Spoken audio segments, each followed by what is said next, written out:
New York Times columnist David Brooks closed out a recent article with this observation, quote, "It's just phenomenally hard to be young right now. There must be an easier way to grow up." Brooks had just finished making the case for why high school and college students today belong to what he calls the most rejected generation. In his words, students now live in a world of endless applications and competitive exclusion, a Hunger Games-like world where impersonal algorithms read and reject millions of applications in the blink of an eye. Psychologist Meg Jay is familiar with what life is like for this generation. She specializes in working with people in their 20s and has been called the patron saint of striving youth. Dr. Jay describes your 20s as a time of feeling lost at sea, and her ocean metaphor resonates with young adults who describe feeling adrift, alone, and unsure what to do next with their life. Although I enjoyed an AI and algorithm-free education, at times I felt similarly lost, like I was treading water. I felt the pressure to pursue a practical major that would provide a clear path to a respected and successful career, one that would validate my hard work and the sacrifices my family had made to send me to Pingry and to college. When I was young, I remember my father joking that he wanted his 3 children to pursue careers in law, medicine, and finance so he could take care of every aspect of his retirement. For a while, I debated which of the 3 careers he thought I would pursue. And then I took Mr. Bourne's physics class. Reviewing my first semester grades with my parents, my father paused at my physics grade and turned to me and said, "Tim, you're going to be one heck of a lawyer." Fortunately, I had watched some episodes of Law & Order and read John Grisham's thriller, The Firm, so when I went to college, I was practically a lawyer already. Unfortunately, my extensive preparation didn't impress my pre-law professors. So towards the end of my sophomore year in college, I cautiously switched my major to English, a subject I loved studying and one that would prepare me for a career in the classroom, not the courtroom. Before telling my parents about changing majors, I rehearsed my argument in my head, listing the many reasons why this was the right decision for me. These imagined scenarios were often less than inspiring. "Good for you, Tim," I would picture my father saying. "When your mother and I are older and we need help, we'll call your brother and sister instead. But you can write us a poem." I shouldn't have worried, however, for when I actually spoke to my parents, they were totally supportive of my decision. And yet at times, despite their encouragement, I still felt the sort of pressure and uncertainty that Dr. Jay and David Brooks claim is persistent today, the kind of pressure that compels young people to doubt themselves, to focus exclusively inward, to neglect their obligations to others in order to single-mindedly pursue and build their resumes, reputation, and personal brand. The novelist Scott Carson describes this phenomenon in this way. You charge forward in your 20s, you strategize in your 30s, and then somewhere in your 40s, you take the time to look back. Thankfully, I didn't feel compelled to follow that timeline and charge forward in my 20s. And that's because I was fortunate to be surrounded by incredible parents and teachers, people who understood the importance of community and who modeled, like today's Baldwin Award winners and retiring science guys and student recipients, what sacrifice and service to others looks like, what living a life of impact means. They didn't wait until it was convenient to look back.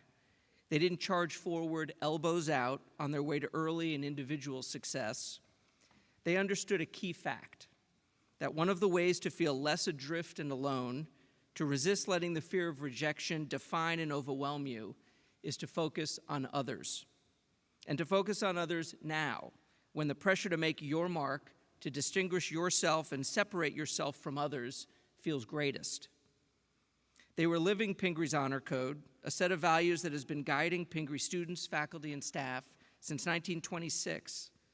Although I agree that times have changed and it's phenomenally hard to be young right now, much has stayed remarkably the same since 1861, when Pingry was founded. And I would argue that how you treat others and behave under pressure when no one is looking has been and remains the defining way to assess someone's character and how to live a meaningful life. Olympian Carl Van Dyne from the Pingry class of 1964 serves as an enduring example of what true character looks like, of what we should do in high-stakes moments when it's tempting to pursue personal advantage rather than the common good. Carl was a man of integrity throughout his life, one that tragically ended much too soon from non-Hodgkin's lymphoma when he was just 36. He graduated from Pingry and then Princeton, received his PhD in economics from Stanford, and was a commissioned naval officer. He also worked at the White House before returning to academia as an economics professor at the Naval Academy and then at Williams College. That was his life on dry land, but Carl's true passion was sailing.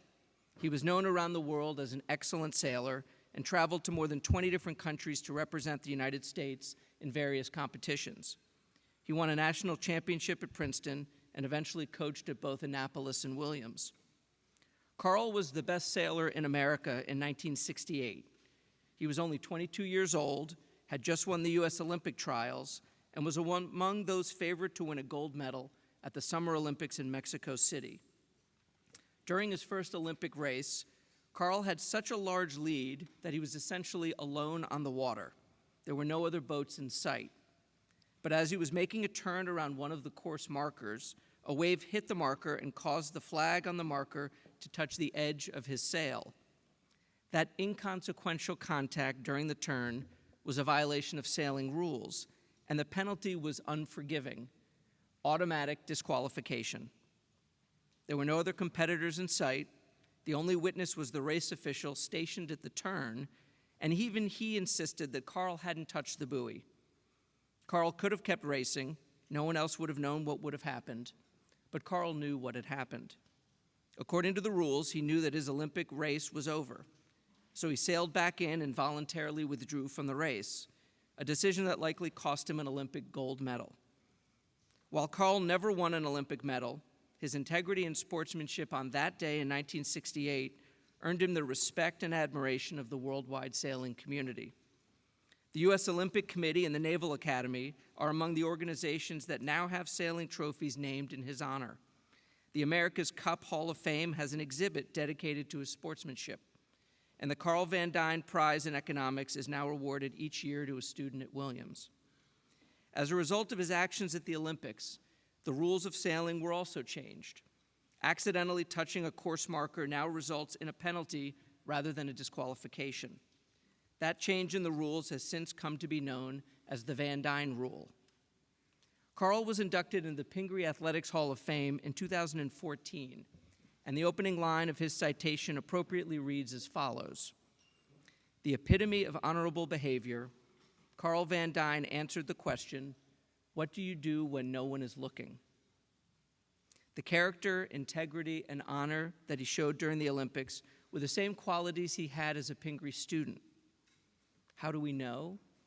Because one of the words of the yearbook editors included on his senior yearbook page when he was just 18 years old: respected. As we bid farewell to the class of 2025, my hope is that you'll think of Carl Van Dyne when you're making difficult decisions, whenever you've drifted off course and found yourself alone in some of life's treacherous waters. My hope is that in the months and years ahead, you'll continue to remember and rely on the people who embody the honor code: your coaches, classmates, faculty, family, and friends.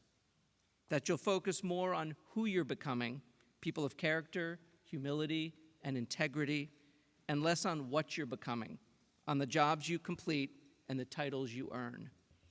And finally, that you aspire to the goal of being respected and set that as your North Star along your life's journey.